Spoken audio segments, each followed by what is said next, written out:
This is the Detroit Sports Podcast Network.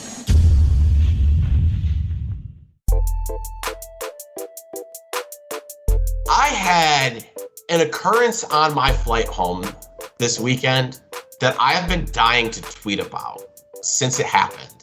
But I needed to save it for Stroz. I needed Stroz to hear about the interaction I had with a young woman on the plane.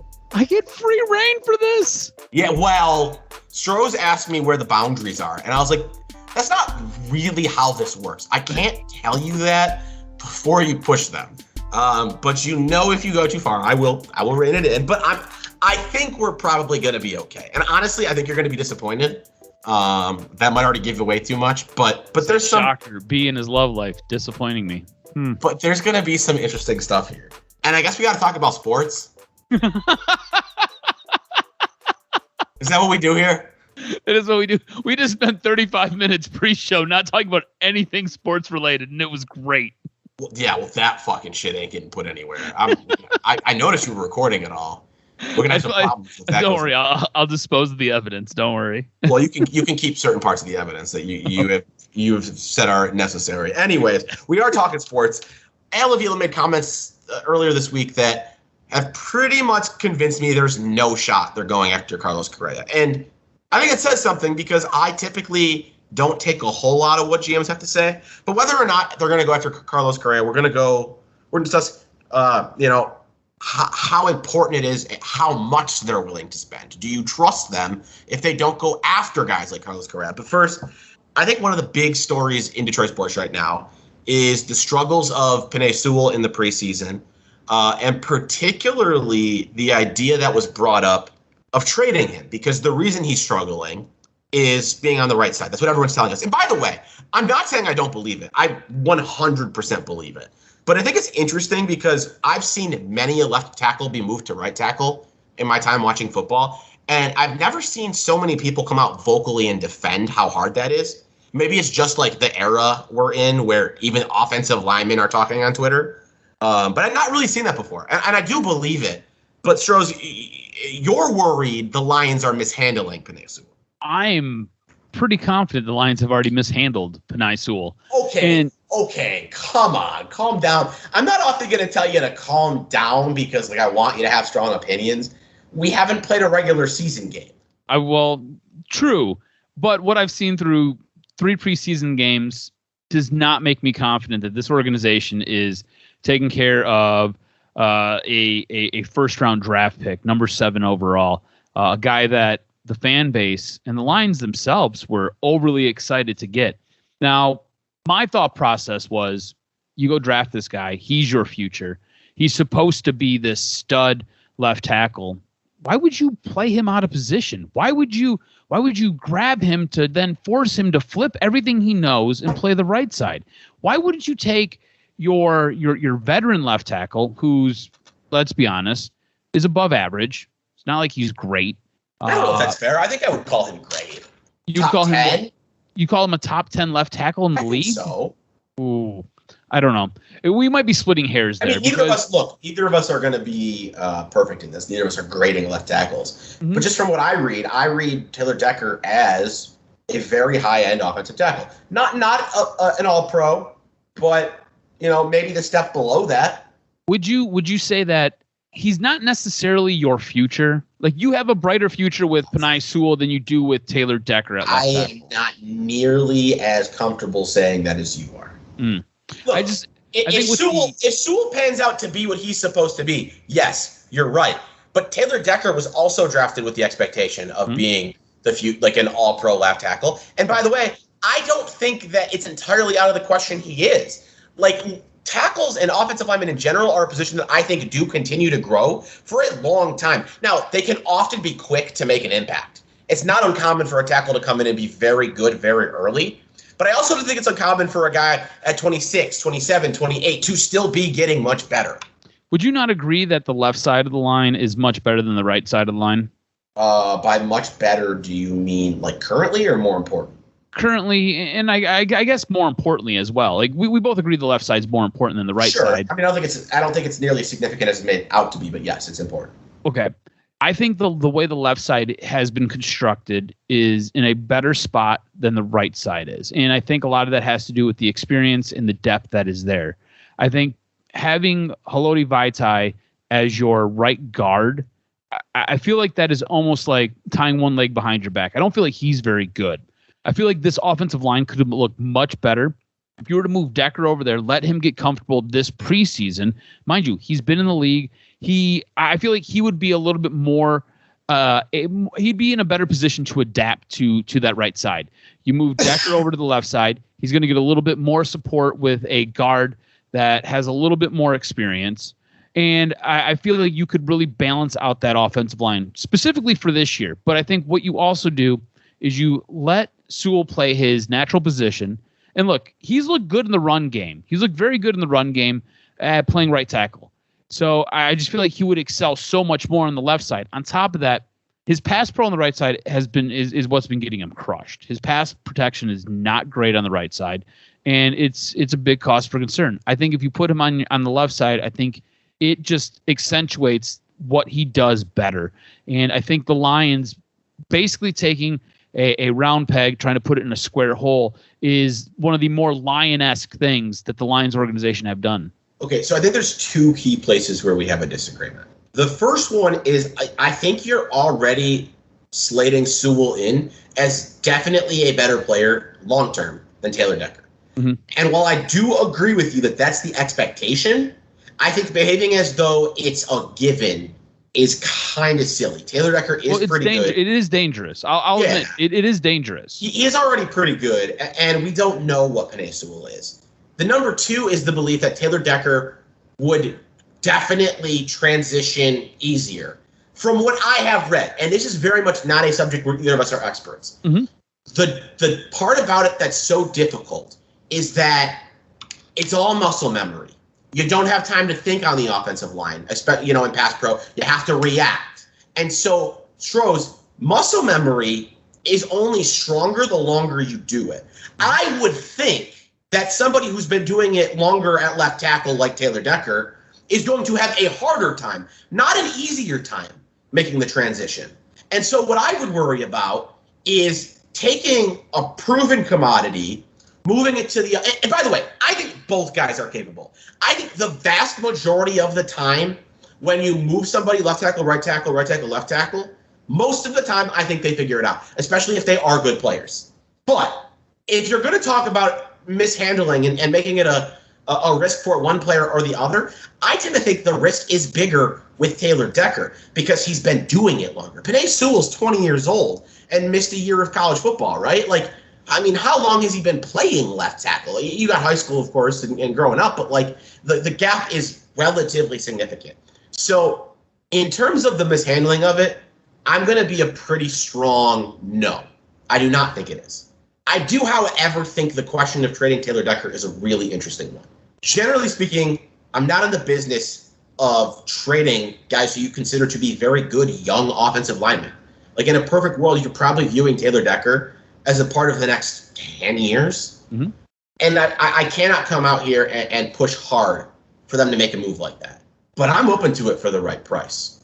Because while I just said we disagree, like you're looking at Sewell as almost definitely better than Taylor Decker, I still have those expectations. People are telling us that Penei Sewell is a generational talent. And so while I think he can get it figured out at right tackle, there is a part of me that says, let him play his natural position. I think you get more than a first for Taylor Decker, who, in terms of what he will be paid, you're already paying him, right? Mm-hmm. So the timeline doesn't match up perfectly because I don't see you really contending for 2 to 3 years. Don't get me wrong. I think you can rebuild this team and keep Taylor Decker as a part of it. But for the right deal, I do consider the ability to move Sewell to the left side. I consider that a plus of a trade, right? So I consider whatever you get back a plus. And I also consider getting to move Sewell to the left a plus. I'm always open to being able to trade everybody for the right price. And while I'm in a similar boat as you, right? I wouldn't be ready to jettison him and trade him away because I do feel like he's still a commodity on this team. And I feel like he has worth. And like I said, it's probably splitting hairs where we would grade him. You say he's a top 10. I'd say he's probably the difference between how we really saw Stafford, to be honest. It might be that. I feel like he's more of a top 15 left tackle. I'm willing to trade him, and I'm willing to listen, but it has to be for the right offer, and it would have to include a first round pick. Oh, I mean, yeah, no, I'm not even listening to just a first, to be honest with you. And if that's really the cost of him, then we don't even need to have this discussion. Maybe I'm crazy. I think a first and a second is a reasonable starting place. I mean, I suppose it depends on where you're trading him, but in my mind, you're not trading Taylor Decker to a team that's going to be picking in the top 15. Right. I mean, and all this came about because the Colts ended up losing their left tackle. Right. And if you're looking at the Colts, and it depends on what you're looking at them as, but if you're looking at them as a playoff contender, which I think is probably fair, especially in their division. Oh, absolutely. I feel like they're a playoff contender. They're a team that going off of what they did last year, they should be in contention. They should be up there when you start talking about the Super Bowl. Well, I think that's a tough one for me. Is it because of Carson Wentz? It's definitely part of it. I don't know. Maybe they're that good, but I do think they're a playoff contender. I do think that, their team's going to win 9 games probably on the low side, 10, 11 maybe. And so I think if you're looking at a pick below 15, I want more than that. I think a first and a second. And at that price, I think we're kind of in a very similar situation to where I was with Stafford in the offseason. I will say I leaned towards trading Stafford, whereas I actually leaned away from trading Decker. But with Stafford, I was in this place where I was very understanding, assuming they didn't get robbed. And I would say similarly with Taylor Decker. I'm not here calling for a trade, but if the price felt right, I would consider the ability to move Sewell to the left a positive. And you would be going into next year's draft with 3 first-round draft picks. I would have every intention of one of those picks being an offensive lineman. I agree with you 100%. And look, I think we're both in the same boat here. Whereas I really wanted to trade Matt Stafford last offseason. With Decker, I lean more away from not trading him. But I totally agree with you. If you go into it with 3 first-round picks, I'm looking at addressing my quarterback for sure, at addressing my offensive line with another draft pick. And then depending on if I had to move up or where I'm drafting at, if I have that 3rd draft pick, I'm probably looking at wide receiver or I'm looking at impact edge rusher. So, I mean, there's a ton you could have done or that you could do still. I mean, I don't think he's going to get traded, and I think it's more mental masturbation for us to talk about it, but I think it is an interesting question. There is a wide receiver, too, I'd really love to have the luxury to take next year, and Reuben Benjamin. I don't know anything about him. Who is he? You know anything about Reuben Benjamin? No. You're going to have to check out my Twitter then. All right. I'm not going to do it right now. I kind of want to do it right now. Yeah, for those of you listening who aren't familiar with Reuben Benjamin either, just check out my Twitter. You want to scroll back a couple days, but it shouldn't be that far back. It's the tweet with, hundreds of likes. It should stand out. No, so I mean, yeah, I think we're mostly on the same page when it comes to the aspect of trading Taylor Decker. Mm-hmm. I think saying they've mishandled him already is very unfair. And honestly, I would say even the suggestion that they're on the path to mishandling him is jumping the gun. Is it weird to you that when it comes to professional football, these guys are drafted and they are slotted in and they are expected to perform day one. And even if you've got to change your position, your natural position, you are expected to by who perform and contribute at a high level by the fan base. I think the coaching staff is doing the right thing. They're taking it slow with him. I would tell you that you represent a section of the fan base that certainly exists. Yeah. But I don't think that everybody expects you to perform from day one. Like, you're writing off Jeff Okudah because he didn't, but there's a large section of the fan base. I don't know if Jeff Okudah is going to make it, bro. I don't know. I'm just going to say. Look, real quick, I think Jeff Okudah's got 5 weeks. I think the first 5 weeks of the season, we find out what Jeff Okudah is made of. Okay. So I'm just saying. Just saying. He's from asking me if it's weird that they're expected to perform. I know. But this is what I'm saying. Because like, I'm totally one of those guys. I'm one of those people who have expectations and demands performance, right? So the question is, B, do you think I'm weird? My answer is yes. No, that's what you were asking me. Do you think it's weird that guys have expectations? Man, Jeff Okudah's fucking done for. Yes, so I think look, weird. I hate Okudah, all right? I hate Okudah. Okudah's not fair because my mind was made up damn near 2 years ago with the draft. All right. Anyways, here's the deal. This is where I was going with this. you could take a guy and you could draft him in the first round in the NHL, and generally he's going to have to season in the AHL for a little bit, or he's going to go play over in Europe. Basketball, it's different. Like you get drafted in very high in the first round, you're basically supposed to be an immediate impact player. Baseball, you get seasoned again. So it's weird. Different sports have different expectations. Well, I mean, baseball and hockey are a little unfair because these kids are almost always getting drafted at like 18 and 19, aren't they? Right. I mean, hockey might have a little bit more. I guess both sports have some flexibility in there. But the kids that you're talking about who go into years of seasoning are kids who are usually drafted at 18, 19 years old. Mm-hmm. The kids who are drafted, you draft a baseball player at 21, and the thoughts are that he's going to be ready soon. Well, like Sewell's like only 20. Like he was the youngest person in this draft. Right. So, and that's part of the whole, like, I think you're jumping the gun by saying they're misleading or they're mishandling him. I just feel like, I don't know, man. You've seen it too many times with the Detroit Lions where they will draft a guy and then they'll force him to change his position. To me, I don't know why you draft him then, like in this case. Well, this is simple because the best tackles get put on the left side. So not always, there are exceptions, but often the best tackles in the draft played on the left side. But Stroz, I don't know if you know this. You have to have a right tackle. Somebody has to be playing on that side. So I'm aware. Do you draft an inferior player to play that position, or do you draft a player who is more talented with the expectation that he can switch? I mean, look, both options. No, and the truth is both options have merit. There are guys who play right tackle in college where the expectation is they're going to be able to play right tackle at the next level. But still, teams are putting the guy that they expect to be their best tackle on the left side. Right. So it makes both options are fair. All I'm saying is it's reasonable to draft a left tackle and move him to the right. We can move forward, though, unless you got something else you need to get off. No, I don't think it's unreasonable for that expectation or to be able to do that. I don't know, man. You know what it is? I'm shell shocked by prior Lions regimes and by prior Lions draft picks. So when I see it happen, it's like my default mechanism. You know what I'm saying? I'm like, oh my God, it's happening again. It's happening to multiple guys every year. Mm-hmm. So I mean, I think it's a little unfair. But possibly. Would it be the first time I've been told I'm unfair? No, not by you. No, I want to show at least. Again, we are going to talk Tigers in a little bit. I thought there was a shot that could go after Carlos Correa. I'm entirely out on that possibility. It doesn't necessarily mean I'm entirely out on the future with this regime, though. But for Stroz, I flew home this weekend. Yeah, you did. And I don't know. Would it surprise you to know that I'm not a flight talker? No, that wouldn't surprise me. Well, because I am so social, and I love talking to people, and I can talk to almost anybody. There are very few people I can't hold a conversation with. You strike me as a guy, when you get on the plane, you put earbuds in, and you just listen to music, or I get on the plane? Oh, no. The earbuds are in well before I get He's showing up at the airport, going through TSA. That would make life complicated because of security. But no, I'm good. By the time I'm walking on the plane, they're on.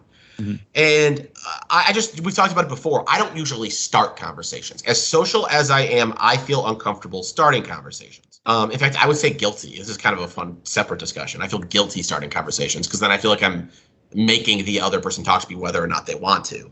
But anyways, the guy sitting next to me, so I'm sitting in a window seat, guy's sitting in a aisle seat. And he offers me like a Clorox wipe to wipe everything down. He had just been wiping all his stuff down. I said, no, thanks, no worries. Talked a little bit, but nothing really. And then he noticed a couple people who were together, and they were looking for seats together. So he offered to scooch to the middle so they could sit on either side. Both women look to be approximately, one of them looks to be approximately not early 20s. The other one's probably mid 30s, early 40s, in that range. And so the older one sits down next to us, the younger one sits down across the way. And as he scooches in, like, we're talking a little bit. And I don't really know how, like, what happens exactly, the path we take. But we're talking, it's like an hour and 15-minute flight to Nashville is the first one. And about 40 minutes into the flight, I've been talking to this dude the whole time.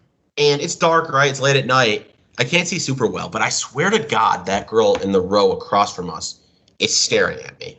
Every time I look over, I think she's like, it looks like she's looking at me. But I keep telling myself, like, there's no way, right? Like, that's weird. She's also, by the way, quite attractive. I'd say 7.5, 8 out of 10. And I'm believing there's no way that she's looking at me. What's that face, Stroz? I want some commentary as we go here because I have a great story to tell, but I don't want you to be silent because your face is saying a million things. I love how you don't give yourself enough credit. No, dude, she's fucking staring. Okay, this is. I wanted to say this in the first segment. Like your hair looks great right now. Like right now. Yeah, like you're like there was a part where you're like leaned back and it was kind of like parted off to the side. I was like, man, some good looking hair on that dude. No, okay, I'll be honest. When it's done, I think my hair looks really fucking good right now. And it was really good that day, by the way. And I knew it was really good that day. No, but the problem was she was staring, Stroz. If I like noticed her looking a couple times, I'd have believed it more. Mm-hmm. It was weird that like it felt like she was staring. And again, she was with the girl in our in our section, so like it would make sense if they were talking too, but like they were very clearly not talking to each other. Was she like eavesdropping in on your conversation the entire time? We'll get there. Okay. Anyways, what are you talking to this guy about for like an hour? Mostly sports. Okay. It's going all over the place, but mostly sports. And then sports transitioned into radio. Radio transitioned into the TikToks I made. And then the girl sitting the section over, who I thought was staring at me this whole time, jumps in. The girl who's eye fucking you. Sure. It's like, she jumps into the conversation. And in a matter of 3 to 4 minutes, she asked for my TikTok handle.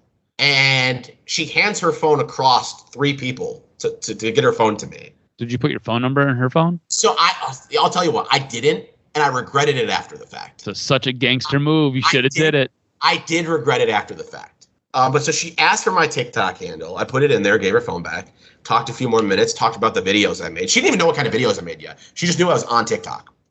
And I mentioned that I made gaming videos and that I was playing Among Us. How old is she, do you think? We'll get there. I know the answer. Okay. She looks early 20s. Okay. Anyways, we get to talking about the content of the TikToks, and she goes, "Oh, I'll play Among Us with you." So now we got like the 3 things, right? She's been staring the whole flight. She asked for my TikTok, my TikTok, handed the phone across three chairs, and she said she wants to play Among Us with me. Mm-hmm. And now I'm thinking like, it still feels like unreal. Like it just doesn't feel right. But I'm like, there's a lot here. Like, is this something? I mean, we didn't even talk enough for there to be any sort of chemistry. It's just, she was attractive and you know, everything I've mentioned so far. Well, some shit starts going down on my phone. Go ahead. You have a layover in Nashville, you said, right? Yes. She's from Nashville. Oh, sad. Well, I mean, look, you know me, you know nothing's going to happen, but we'll get there. I was thinking maybe you get a blowy in the bathroom. I mean, we were both still stopping. Oh, could this have happened? Hold on, we'll pause. Continue with your story. Maybe a little HJ. Anyways, our conversation gets interrupted by stuff that I'm not going to go into. By the way, I'm so excited for this right now. Stuff I was very, very frustrated about kind of took me away from the conversation. By the time I looked up, they were like, "Are you okay?" And I was like, "No, I'm really not." And unfortunately, that was kind of like, I didn't really talk to them much, any of them, the remainder of the flight. Towards the end of the flight, obviously, all 4 of us, because we had kind of all been talking by the end of it, all 4 of us were, you know, nice to meet you guys, going to follow you and all this stuff. The dude followed me on Twitter on the plane before we got off and had unfollowed me by the time that I woke up the next morning. That was interesting. So weird. I really don't. We're still friends on Facebook too, because he added me on Facebook too. That's so weird. I don't know. Wait, hold on. You just friend request any rando? So on Facebook? I asked him for Twitter, and then he asked me if I was on Facebook. And I said yeah. So I just accepted it. I didn't really care. See, like, I don't know. I feel so Twitter, I'll accept just about anybody. Instagram, I'll accept anybody. I used to be the same. Yeah. And then I just decided that for the most part, I don't share anything on Facebook that I wouldn't want a random to see. Mm-hmm. Because I don't share anything on Facebook that I wouldn't want like family members to see. Yeah. Which those things, this actually sounds terrible, are very similar. If I wouldn't want a random to see it, I probably wouldn't want my dad to see it. Right. I got you. So I just decided to accept everybody. But anyways, we continue. So I'm not going to get into what, but I'm fuming that night. The rest of my night's ruined. I'm in a terrible mood all night. Has nothing to do with this conversation with, you know, this girl or this dude or anything, just like something unrelated. But I spend the whole time on that flight wondering if she followed me on TikTok. And I don't have internet, so I'm just fucking waiting and wondering. And we land the plane. I immediately turn on my phone or turn on my internet. She's not followed me. Nothing happened, by the way. No, there was nothing happened. I know you're disappointed to hear that. I'm sad. So she never followed I'm you? still hoping, by the way. I know damn well nothing real is going to happen with anybody in Nashville, but she wants to play video games with me. So, maybe something starts there. Who knows? We'll see, right? Mm-hmm. I wake up the next morning. She's followed me on TikTok. Nice. Score for B. Be clear here. There was no fucking shot in hell that I wasn't DMing her. After all that, it was happening. I was going to DM her, but we gotta do some homework first, right? Yeah. Scroll the TikTok, scroll the Instagram. 2 key factors here. The first one, she has a girlfriend. Oh.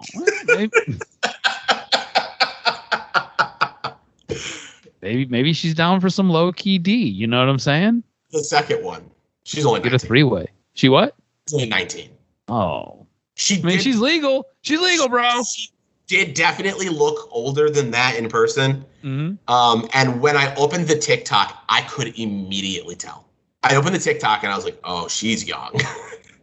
And I scrolled through TikToks trying to find the age. I couldn't find it. That's why I went to Instagram. Mm-hmm. Not that it mattered at this point. Now that I know she's, got a girlfriend, yeah. It doesn't really matter, but I'm doing my homework to see how creepy I am. Here's the thing, though, right? She's 19. Okay. She might not even really be into girls. It might be a phase. Creepy, Stroz. It's creepy because when I was trying to figure out how old she was to try and figure out if I was creepy for finding her attractive, I saw the birthday balloons for 18, checked the date to see how long ago it was, saw it had been over a year, and in my head I was like, oh, she's 19 and a half. Almost Would 20. you justify it? Look, once I found out she was 19, I found out she was lesbian first, but I would not have the DMs were not going to happen even if she was single and straight. And I feel a little bit weird for finding her attractive, but she was. She's 19. It's okay. I'm gonna give you a pass and say it's okay. I don't even think I need a pass. I feel weird about it, but I don't actually think there was anything wrong with it. How old are you? 28. Yeah, okay. There would be something wrong with acting on it, in my opinion. Even casually, I think that's taking advantage of somebody at that point. Stroz's facial expressions different. I'm like, yeah, whatever. There's different levels of morally wrong, right? This isn't you're definitely going to hell, but this is on the ledger for when you're trying to decide which way. You are talking to the guy who has a broken moral compass. When it comes to situations like this, it's whatever, man. But yeah, I was all in. I was going to DM her 100% because it just felt like there were too many things that were going on for her not to be somewhat interested. Especially because like you said, my hair looks good when it looks good, and it looked really good that day. Mm-hmm. And I'm a weirdo who knows this now, but the side is parted too is the good side to be looking from, and that's where she was. So my hair looked good, man. And I don't know, maybe lesbians could still be into good hair on guys. But yeah, no, that was a very disappointing result.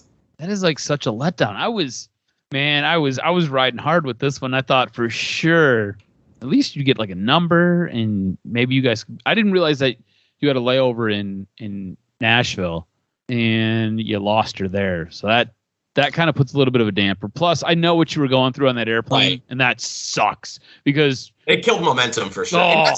Clearly, there was no real momentum. It felt like there was momentum. Yeah. I thought when she handed me her phone, across 3 people, I was like, "This is fucking it." And then she said she was going to play video games with us, and I was like, "Let's go." Let's go. And then she's 19 and she likes girls. I really got nothing else. That was the story. I thought it was a fun story. I for sure was hoping that she'd be like, hey, I've got to go to the bathroom. And you're like, okay. And she's like, you should come with me. And that would have been interesting. With me. I think I would have probably just frozen. Would you have? Probably. See, B, this is when you have to basically shut off your thinking brain. What if she was you just need to react. Not 18. Ooh. Said she looked like she was 20, right? She looked young 20s. No, she I'm going under the assumption that everybody's at least 22. I'm going to send you her TikTok. I don't care if you have to pause and reset. I'm going to send you her TikTok right now. Okay. Get your fucking phone out because I need your opinion on all of this. I got it right here.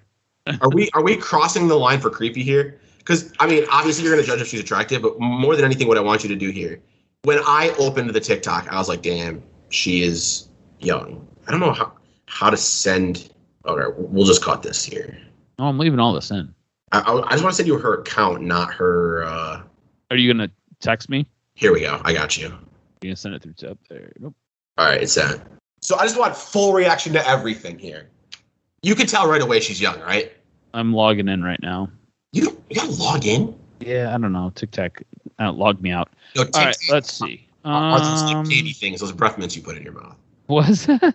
You said Tic Tac. It's TikTok. Whatever. TikTok, Tic Tac. So I wouldn't. So this is what's messing me up, right? Is I know she is 19 now because you told me. But if I just looked at her TikTok, I don't know if I would think that she was 19. I mean, maybe, yeah, there's one where she looks like she's every bit of 19. Yeah, I got you. She was, for what it's worth, like, she had makeup on and shit, and she passed for a little bit older. I definitely thought she was younger than me, but not as much as she was. But yeah, no, so that was I think it's honestly one of the funniest stories I'll ever have to tell. I feel bad because I was really hoping for something good there. I was really hoping for a lot from this weekend. I was disappointed when I found out she lived in Nashville. Yeah, that sucks. That sucks. All right, so hard transition as usual. I was disappointed when I found out the Tigers were probably not going to be signing Carlos Correa this offseason. I don't have the exact quotes in front of me, which is something I should be doing. I am quite lazy with that often. I should have those in front of me. But essentially, Al Avila said, spending money is a part of getting the playoffs, but it's not the main part. And he talked about a lot of the big names that they have in the system and the young guys that are on the team now. And it said that basically had said that there's going to need to be some things answered on, in the batting lineup, but he believes in the rotation, which probably also means Justin Verlander's off the table. He also said that he didn't want to designate like 40% of the payroll to one guy. So you didn't want to have like a situation like you have with Miguel Cabrera right now, where he's eating up a large chunk of your payroll. And I'm not going to be the way Stroz often is and like overreacting to what he says here, because I do think you have to take all of this stuff with a grain of salt. I still believe the Tigers intend to go out and add a bat or two. I think they will probably be underwhelming bats. But I also don't think that means that they're always out on spending this money. He's saying that that's not the difference in getting to the playoffs, or that's not the plan to get to the playoffs. It doesn't mean that if they become a playoff team that they won't go out and spend even more. But I've said before, I do believe that I had believed this team was going to spend money, and I thought that a big part of that was you got to capture the momentum. There's momentum with this team right now, and in the way they're playing, but also in the fan buy-in. And I think that going out, I think if you went out and signed a Carlos Correa, April in Detroit, April in the D, the Tigers would have been a ticket. Like, I think people would have been, I think you could have been looking at sellouts almost all of April if they went out and got a guy like Carlos Correa. I don't know that small moves are going to do that, but it doesn't necessarily break my belief that they're headed in the right direction. I think that this team has to go out and spend money during free agency if they want to be a contender. Now, contending for what? If you want to be a playoff contender, yeah, you don't have to spend as much. But if you want to contend for a World Series, yeah, that's the thing, though. They're going to spend money. I would be surprised if they don't add at least a bat or two. The thing that is interesting about this ball club, and I think we can both agree, best player on this team is AJ Hinch. It's funny. I mean, yes, we both can agree, and it's why I look at how much this team has improved over the course of this season and think, even if you're only going out and adding a couple small bats, I think it makes a difference. I think that is part of the reason why they're okay with kind of penny pitching and not going out and spending a ton of money, because they've seen what AJ Hinch. It's fair to say penny pitching, because I don't know that that's the expectation that I had. I don't think not signing Carlos Correa is penny pitching. I think if you read between the lines with what Al Avila has come out and said, I think that it's going to. I think they're going to spend, and I'm going to use finger quotes here, they're going to spend responsibly during free agency. But I think a lot of it has to do with what they've seen with AJ Hinch and what he's gotten out of the talent that he was given. Like, let's be honest, the talent that he was given, this baseball team should have finished bottom 2, maybe bottom 3. There have been stretches this season where they've been the hottest baseball club in all of the MLB.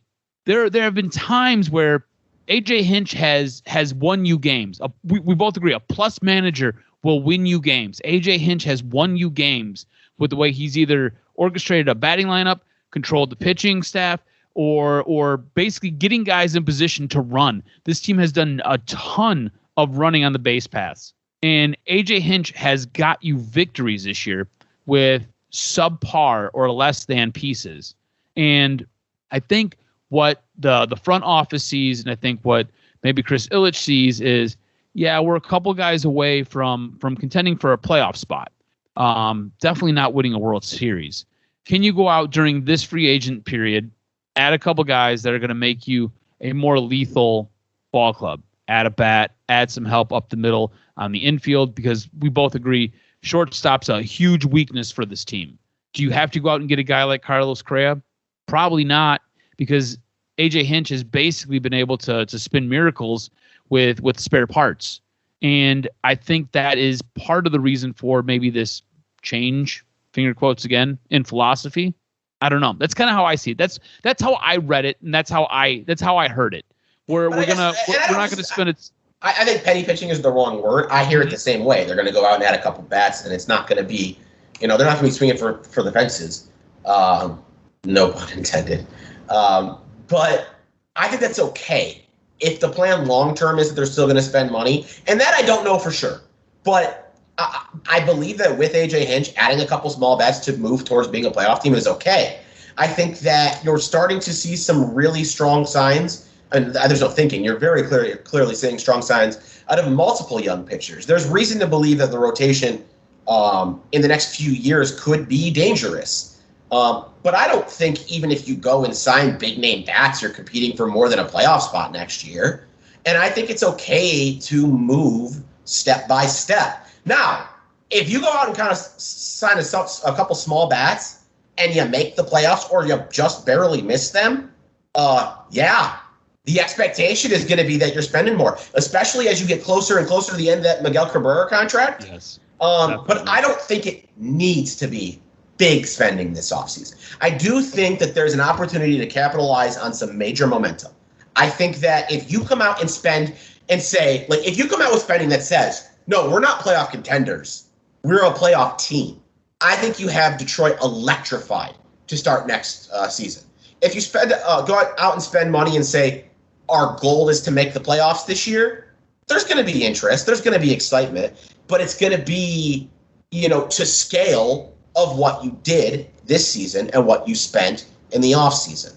It's not going to be this, I do think that there is room for Tigers fans in April next season to look like the 2000 teens when, and I'm not saying all of next season, but in April, when going to a Tigers game was an event because this team could mash. They had Cy Young pitchers up and down the rotation, and you went to every Tigers game in that era expecting to win. I think April could look that way. I don't think it will, but I think that's okay. I think that is jumping ahead a step. And while I'd absolutely love to do that, I don't think it kills them if you don't.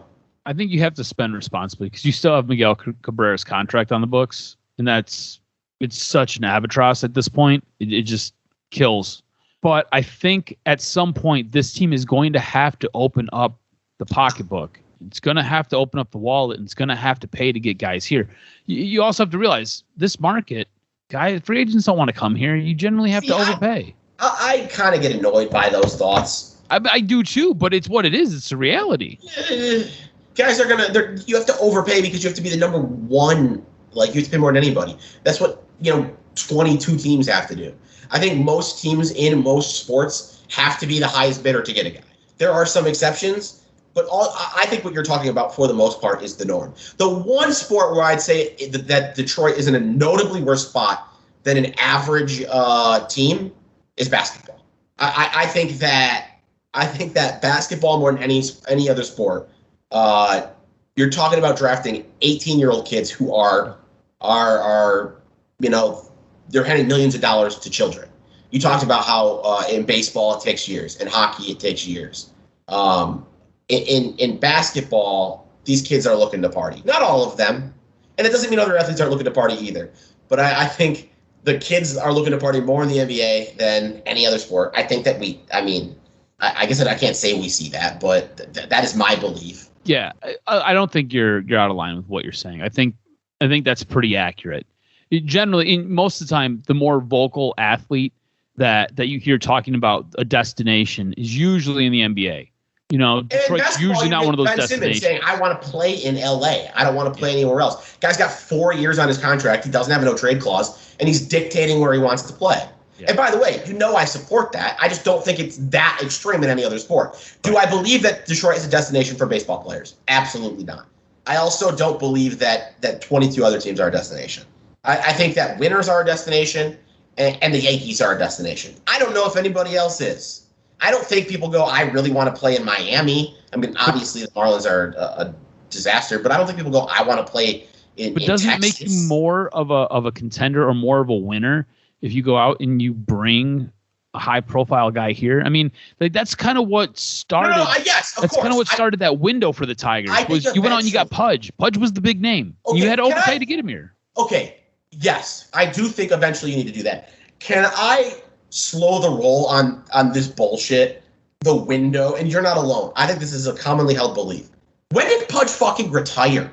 They went to the World Series in 2006, and they didn't make the playoffs again for like 5 years. I don't even think he was on the next playoff team. 2009, I thought they made it. Did they? It was 2006, and I think it was 2009.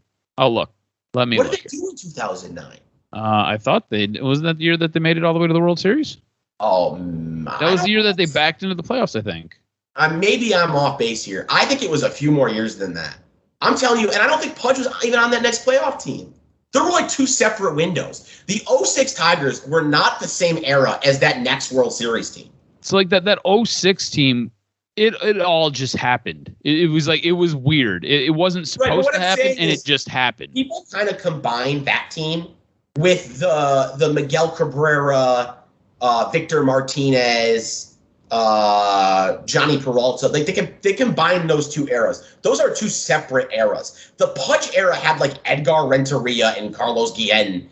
I think it was Renteria who was there for a little while. I know Carlos Guillen for a lot of it. And like Brandon Inge. Like those guys, the 2006 team wasn't actually that good. The later, the 2010s teams, those teams were really good. But my point is like the spending of Pudge didn't really open the window that you saw last for 5 or 6 years. All right. Have you found it? Yeah, so the 2006 team, and then it looks like, let's see, 2009, Major League History. So 2009, they had the lead going into. Was that game 163? Yeah, I think that might have been 2000. When did they actually make the playoffs again? So they were AL champs in 2011. 11. Yeah. They went 5 years. 6 years. Yeah. Those were different eras. Yep. And that's okay. Like, Stroz, you are a part of the majority here. I'm just saying Pudge was a part of 2006, but that was not the era where they were winning. The era where they were winning, and they spent in that era too. They spent more in that era. That era was Miguel Cabrera was on the team, Justin Verlander was on the team. You had paid both of those guys. You went out and got Victor Martinez. You went out and got Prince Fielder. But would you not agree that 2006 team, like that 2006 team, happened purely by accident? Like that wasn't supposed to happen. I don't think that 2016 was good. You don't think it was good? I don't think it was good. I think it was a team that caught lightning in a bottle. It got hot at the right time. Yes, I think that was a team that when you talk about a team that like makes the playoffs and anybody can win, which is kind of true. It is. That was one of those teams. Team of destiny. Like that was the thing about that 06 team. But like if you replayed that season, I don't know if they make the playoffs, let alone win the AL. It was like, so I don't know. I just feel like that 2006 team kind of sparked. Rogers was 42 and pitching like the best player in the league. He was. that team was lightning in a bottle. For sure. A rookie Justin Verlander, we saw what he was at that point in the World Series. Jeremy Bonderman was like your number. It was like Kenny Rogers 1, Jeremy Bonderman 2. Like that. No, that's not a very good baseball team. Jeremy Bonderman.